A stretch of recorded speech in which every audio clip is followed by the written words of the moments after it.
Hi, ഞാൻ doctor Sivaprakash. Indira Gandhi ഹോസ്പിറ്റലിലെ consultant laparoscopic and പെരിയാട്രിക് സർജനായിട്ട് work ചെയ്യുന്നു. നമ്മളിന്ന് സംസാരിക്കാൻ പോകുന്നത് ഒബേസിറ്റി അല്ല, അഥവാ പൊണ്ണത്തടി എന്നൊരു അസുഖത്തെക്കുറിച്ചാണ്. അപ്പം നമ്മുടെ ജനറൽ കൺസെപ്റ്റ് എന്ന് വെച്ചാൽ ഒബേസിറ്റി എന്ന് വെച്ചാൽ ഒരു ലുക്കിനെ ബേസ് അല്ലെ, ഒരാളെ കാണാൻ ഭയങ്കരമായിട്ട് വണ്ണമുള്ള ഒരാളായി തോന്നുന്നൊരു ഡിസീസായിട്ട് മാത്രമാണ് നമ്മളതിനെ കാറ്റഗറൈസ് ചെയ്തത്. പക്ഷേ ഇപ്പോൾ ഒബേസിറ്റി മൂലം ഏകദേശം 40ഓളം ഡിസീസസ് എന്ന് വെച്ചാൽ പ്രമേഹം, ഹൈപ്പർ ടെൻഷൻ, കാർഡിയാക് ഡിസീസ്, നമ്മൾ സന്ധിവേദന, ഈവൻ ക്യാൻസർ, അതുവരെ ഡയറക്റ്റായിട്ട് ഒബേസിറ്റിയുമായിട്ട് റിലേഷൻ ഉണ്ടെന്നാണ് ഇപ്പോഴത്തെ കണ്ടുപിടുത്തം.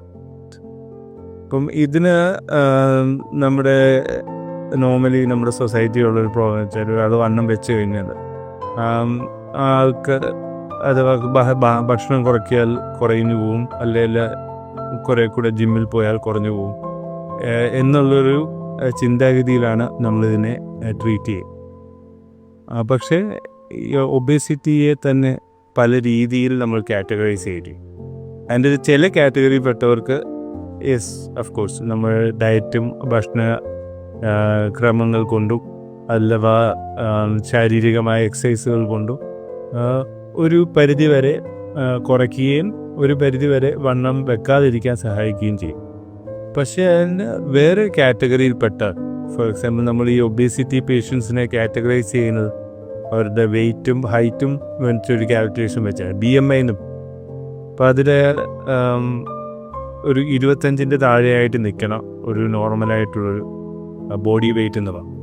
ഒരു 25 to 30 എന്നൊരു കാറ്റഗറി വരുന്നവർക്ക് ഭക്ഷണം ക്രമീകരണം കൊണ്ടും അഥവാ ഫിസിക്കൽ എക്സസൈസസ് കൊണ്ടും അതിനെ ആ വണ്ണത്തിനെ കുറയ്ക്കാനും അല്ലെ അത് അടുത്ത ലെവലിലേക്ക് പോകാതിരിക്കാനും പറ്റുന്നതാണ്. നമ്മുടെ ലൈഫ് സ്റ്റൈൽ മോഡിഫിക്കേഷൻ മാത്രം മതിയാകും.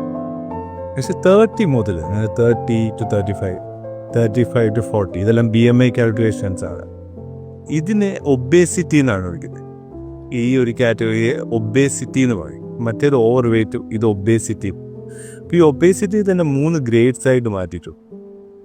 ഒരു 30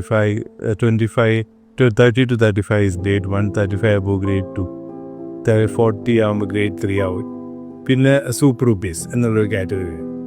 ഈ കാറ്റഗറി വരുന്ന പേഷ്യൻസിന് അവർക്ക് അമിത വണ്ണം മാത്രമായിരിക്കില്ല, അതുമൂലം ബാക്കി അസുഖങ്ങൾ കൂടി പിടിപെട്ടിട്ടുണ്ടായിരിക്കാം.